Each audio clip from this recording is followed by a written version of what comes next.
What's up, everybody? Chris Pennell here. We're going my wide receiver tier rankings for week 11 of the fantasy football season. If you enjoy, make sure you leave a like down below. Subscribe to the channel if you're brand new. Let's dive right into it. And as always, we'll start with our S tier. And I only have one wide receiver that's going to make the cut this week. And it's going to be Tyreek Hill of the Miami Dolphins. Perfect spot versus the Raiders. Now, I have several elite wide receivers in the A tier this week. And that's not to say they don't have S tier upside. They've been in there throughout the season. But Tyreek Hill is in a league of his own. I was looking at some of his advanced statistics so far this season, and they are absolutely incredible. 0.35 targets per route ran this season. 0.83 fantasy points per route ran, which is lapping the field. Second best is A.J. Brown, currently at 0.61.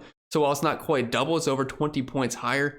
And he's just been absolutely insane. 3.95 yards per route ran, 120 receiving yards, 10.5 targets per game, close to a receiving touchdown, and a 32% target share with a 44% market share. Dolphins currently own the highest applied team total of the week at 29.5. I don't really think you need me to tell you how good he is, but it's pretty fun to talk about. Moving on to the A tier, we have tons of heavy hitters here. We're going to start it off with Amon-Ra St. Brown of the Detroit Lions, and it's hard to find a more consistent wide receiver on a week-to-week basis than Amon-Ra St. Brown. Lions have the second highest implied team total of the week, only behind the Miami Dolphins at 28.25. 10-point favorites at home versus Chicago Bears, who are middle of the road versus wide receivers this season. Over 100 yards per game, over 8 catches, 10.5 targets, 29.5% target share. And while you don't typically view him as like an alpha dog wide receiver that's going to line up on the outside and just dominate corners, plays a lot in the slot 53% of the time, but he gets the job done. And if you're in a PPR scoring league, those 8 catches per game add up in a hurry. And he's obviously got touchdown upside with being on the Detroit Lions offense that scores tons of points each and every single week. Then we have CeeDee Lamb of the Dallas Cowboys, who has been straight crushing it the past month now. That has coincided with Dak Prescott being incredible recently for fantasy purposes.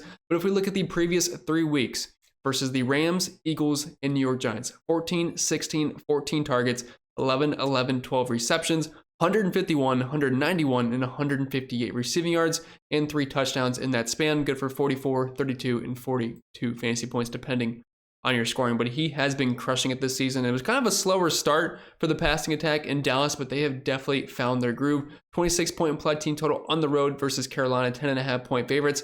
They're actually kind of tough versus the pass, ranking 4th versus wide receivers, and I believe 5th or 6th versus quarterbacks this season. But I don't really think it matters too much. CeeDee Lamb is going to be matchup proof. And then we have Keenan Allen of the Los Angeles Chargers, and I prefer them to be at home. They're on the road in Green Bay, and it's much easier to run on this team than it is to pass. They're currently allowing the 5th fewest points per game of the wide receiver position, and a bit of a lower implied team total this week for the Chargers at 23.25, but it's a tight spread. And Allen, kind of like St. Brown, he is one of the most consistent wide receivers in football, operates mainly out of the slot, but so does CeeDee Lamb, 64% of the time, and Keenan Allen's at 63% of the time, but a 30% target share, over 8 catches per game, 10.5 targets.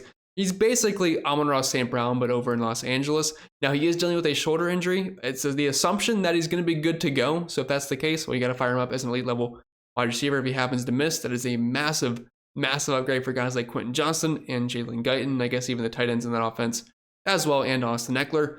A.J. Brown of the Philadelphia Eagles, bit of a tougher spot versus the Kansas City Chiefs. They're allowing the 8th fewest points per game to the quarterback position. But this game does feature one of the highest over-runners of the week at 46.5, 3-point dogs. And he has been incredible recently. 112 yards per game on the season, nearly 10 targets, 33% target share, a massive 83% weighted opportunity share, and a 48% market share of the team's air yards. And while the 125 plus receiving yard streak did end last week versus Dallas, still 20 fantasy points in that game, and the dude has been incredible. Next up, we have Cooper Kupp of the Los Angeles Rams, and you might think he's a bit high, especially from the production that we have seen the past 3 weeks. We're talking single-digit points, although to be fair, that last game was not with Matthew Stafford. But before that, just been an odd streak for Cooper Kupp, but he should get back on track here versus Seattle Seahawks. Currently ranking 19th versus the wide receiver position. We know the volume is going to be safe with Kupp every single week. And like I said, I am throwing out the last game versus the Green Bay Packers because there's no Matthew Stafford. That's an obvious hit to this offense, and Cooper Kupp specifically. But on the season, still sporting over a 30% target share. We know the upside that he has week in, week out with Matthew Stafford, assuming he is going to be at full health. And it sounds like he's going to be, as he did return to practice. Jamar Chase with no T. Higgins, honestly, could make a case for the yes here, but it's just a tougher matchup versus the Baltimore Ravens. 10th fewest points per game to the wide receiver position, but Chase, he's a target hog. He's one of the most talented wide receivers in the entire league. And with Joe Burrow, when he's on his game, he's elite. And that directly affects Jamar Chase. And while it was a bit of a weird game versus the Houston Texans, we all know it only takes one play for Chase when he caught that 60-yard touchdown, 6 targets, 5 catches in that game, 124 yards, and got into the end zone, good for roughly right around 25 fantasy points. Was dealing with a bit of a back issue, but assuming that's behind him, he's going to be good to go. Then rounding out the A tier, which has been a very long list this week, it's going to be Stephon Diggs of the Buffalo Bills. I know what you're probably thinking. The New York Jets, they have Sauce Gardner. This is why I don't really care about wide receiver cornerback matchups too much, because yes, they exist. While I'm certainly not excited about him having to face the Jets and Sauce Gardner, don't forget all the way back on week 1, he did score 30 fantasy points versus them, 13 targets, 10 catches, 102 yards, and got into the end zone. I'm always going to give the edge to an elite level wide receiver over a corner. And there's just way too many variables in a football game over the course of an hour, at least of play time, that can happen, a broken play, or just not going to get the same exact coverage and something can open up. There's just way too much to worry about than just one specific matchup on a football field that may or might not happen a certain amount of times. Moving over to the B tier, we're going to start off with Davante Adams of the Las Vegas Raiders. And while it wasn't pretty, he did receive a good chunk of targets last week in prime time. Like I said, though, the quarterback play and everything else around him just isn't a great situation. But he did have 13 targets, and he's averaging close to 10 on the season, 32% target share, 80% weighted opportunity share. And they're going to be trailing this one. They're 11.5-point dogs on the road in Miami. And they are 23rd versus wide receivers this season. But I expect them to be trailing, and hopefully he can get there on volume alone. Brandon Ayuk of the San Francisco 49ers draws himself a pretty good matchup versus the Tampa Bay Buccaneers, currently ranking 30th versus the wide receiver position, nearly 200 receiving yards per game specifically. 2 receivers, 43 points in general. And they do have a 26-point implied team total here, so I think him and Brock Purdy can have a very solid day overall. Garrett Wilson of the New York Jets, kind of like Davante Adams. They're alpha dogs. They're extremely talented, but quarterback play and just the situation in general is going to keep them lacking behind. 17-point implied team total for the New York Jets on the road in Buffalo as 6.5-point dogs, but should be a favorable game script, and we have seen that Buffalo Bills defense be pretty weak in recent weeks, especially with some injuries that they're dealing with. Then on the season, 10 targets per game, 32% target share. As talented as he is, even with Zach Wilson at quarterback, he should deserve to be in this B tier, especially off volume alone. Puka Nacua of the Los Angeles Rams, with Matthew Stafford being back, that makes him and Cooper Kupp extremely viable. Good matchup versus Seattle, and I think this game does have some sneaky shootout potential. It's only a 1-point spread, 46-point over-under. Both teams have right around a 23-point implied team total. Now in the season, keep in mind a lot of this with Cooper Kupp being out, but still 10 targets per game on 31% target share, and we've seen him and Cooper Kupp both have success when they're both playing. Jalen Waddle of the Miami Dolphins, while he does not have Tyreek Hill upside, he's also very talented, and he's in one of the best offenses in football. 2 is averaging around 300 passing yards and close to 2.5 passing touchdowns per game this season, and that pretty much flows to 2 guys. Well, mostly Tyreek Hill, but then also a little bit for Jalen Waddle. He's seeing 7.5 targets per game, 65 yards, 5 catches on a 23% target share. And while the Raiders have not allowed too many points per game to the wide receiver position, this is not a matchup that I'm scared about in the slightest, especially with their very high implied team total at 29.5. Big Mike here for the Tampa Bay Buccaneers. Good matchup versus the 49ers, which sounds weird to say, but they are 25th versus wide receivers. That's been their one weak spot on the season. And with them being 10.5-point dogs on the road, Baker Mayfield's going to have to chuck the ball in this game, and a lot of that does go to Mike Evans. And definitely has a better ceiling than Chris Godwin at this point of the season. On the year, 82 receiving yards per game on 7.5 targets, over half a receiving touchdown per game, nearly a 25% target share, close to a 40% market share of the team's air yards, and 8 out of 15. So favorable game script. He's a talent, good matchup. I don't mind it at all. Then Christian Kirk of the Jacksonville Jaguars. I think we all thought Calvin Ridley would probably be a frequent A-tier visitor this season, but he is all the way down in the dumps. I think I have him somewhere in the D or F tier this week. But Christian Kirk has been a model of consistency this season. 7.5 targets per game on 5.5 catches, 70 receiving yards, 0.3 receiving touchdowns per game, and a pretty healthy 23.5% target share. So while he's not a huge, big play upside kind of guy like Calvin Ridley has the potential to be, but at least he actually scores points instead of Calvin Ridley's fake air yards that just don't amount to anything. Moving on to the C tier. We're going to start with the Seattle duo of DK Metcalf and Tyler Lockett. And I don't really have any other way to rank these two than just putting them together almost every single week because their numbers are very similar on the season. Now, Metcalf is getting more yards, especially after last week. He's at 70. Tyler Lockett's at 55. But he did get into the end zone last week, but both have very similar upside, both right around a 23% target share, both roughly at 7 targets per game.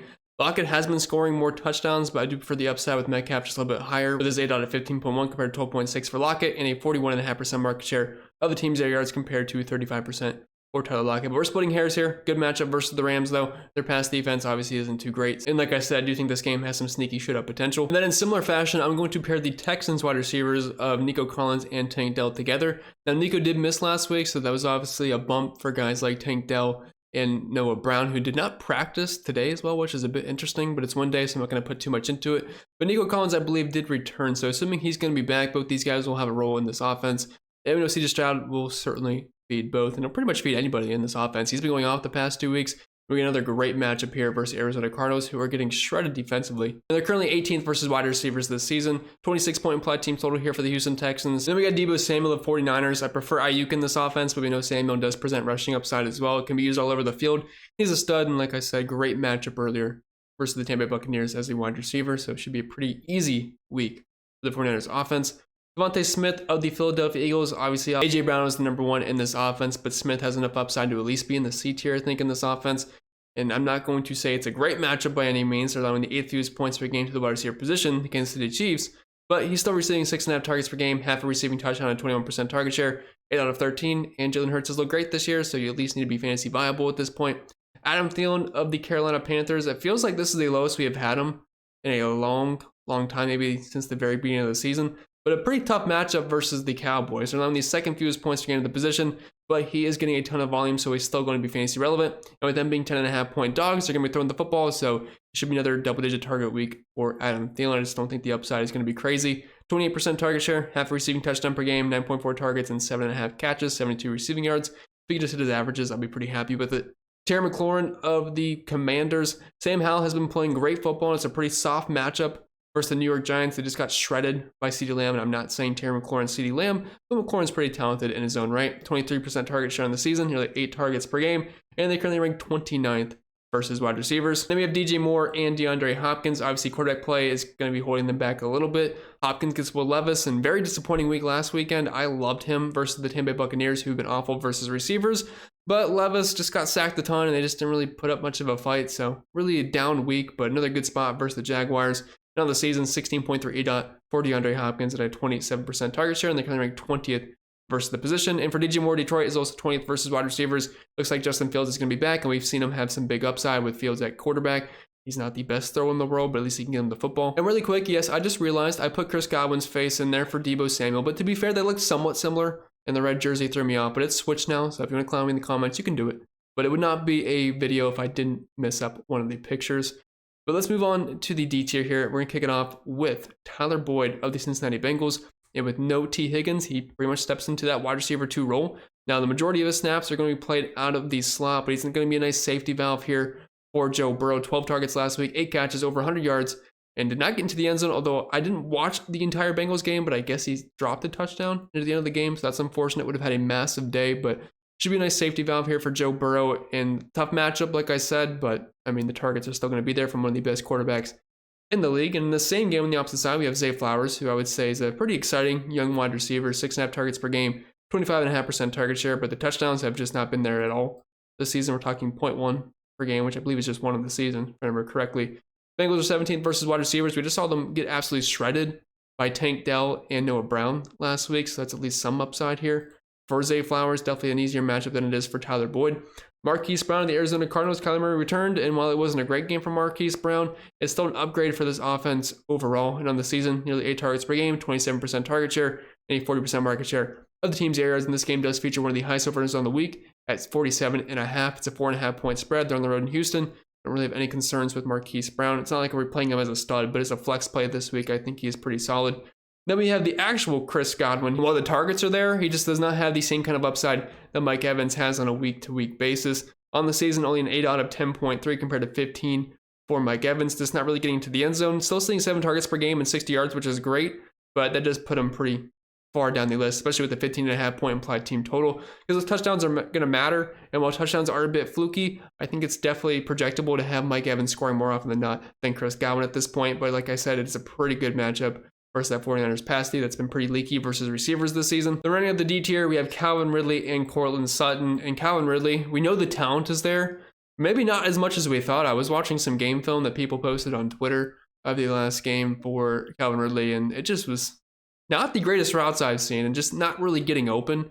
But like I said, though, the upside is obviously there for Calvin Ridley. He's getting the opportunities, but it's just not amounting to much this season. 14.38 out, which is great. Over a 37% market share of the team's area, which is great. But only 3.8 catches per game on 52 yards and under 7 targets, 20% target share. Much prefer Christian Kirk in this offense, but Calvin Ridley, you probably don't want to start him, but he's still startable as like a wide receiver 3/4, depending on how big your league is. And then Courtland Sutton, while I don't love Denver's offense in general, Russell Wilson's honestly not been playing the worst football in the world. And it's a pretty good matchup versus the Vikings, who are currently 24th versus receivers this season. And Sutton's been finding the end zone quite often, had that beautiful toe drag swag touchdown versus the Bills on Monday Night Football. Moving on to the F tier. There are some talents down here, but either situation isn't great or just based off of matchups, things like that. But we do have Jordan Addison leading us off, and this honestly feels a bit low for him. But matchup versus Denver, it's not great. They do have Patrick Surtain out there, which is definitely not the easiest matchup in the world. Guy's super talented though, but not the biggest fan of Addison this week. Does project not so great for me. Still startable in some leagues, but nothing to get excited about. Deontay Johnson, another guy that just not in the greatest situation this week. First off, quarterback play is atrocious with Kenny Pickett. He does love him though. He's going to get all the targets he can handle.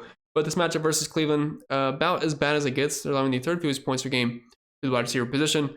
Amari Cooper has DTR starting this week, and if you watch the first time DTR started the game, it was versus the Baltimore Ravens, which I guess is a pretty tough task to ask a rookie, fifth-round rookie. At that, we didn't even know he was going to start until the day of the game. But man, he looked bad. But bit of an easier spot versus Pittsburgh. At least they're at home, and they are 27th versus wide receivers. So if DTR wants to have any success, I'd probably recommend him getting Amari Cooper the ball, who's clearly the best offensive piece on that team. And we have Rashee Rice of the Kansas City Chiefs. Gets a pretty good matchup versus the Philadelphia Eagles, who are allowing the most points per game to the wide receiver position at 49.6. And while I hate playing receivers from Kansas City, I think Rashee Rice has established himself as the wide receiver one in this offense. And if you're going to be the wide receiver one for Patrick Mahomes to get me just a handful of targets per game, you have upside, especially in the best matchup you can ask for. And then Noah Brown did miss practice today, but assuming he plays, I think he's going to be startable in deeper leagues. I'm in an 18-team league. He would be like the wide receiver 3 for me, and I would feel pretty good about it. But on the season, he's averaging close to 90 yards per game on 5.5 targets and a 17% target share. Had a massive week last week. Keep in mind that's without Nico Collins. Even with Nico Collins being back, I still think there's enough targets to go around in this offense for him to have success. But with that being said, that's all I got for today's video. So I hope you enjoyed. If you did, make sure you like down below. Subscribe to the channel if you're brand new. I have my Titans video out tomorrow if you want to check that out. We wish you the best of luck in whatever you're doing, especially on Thursday Night Football. And I'll see you all next time.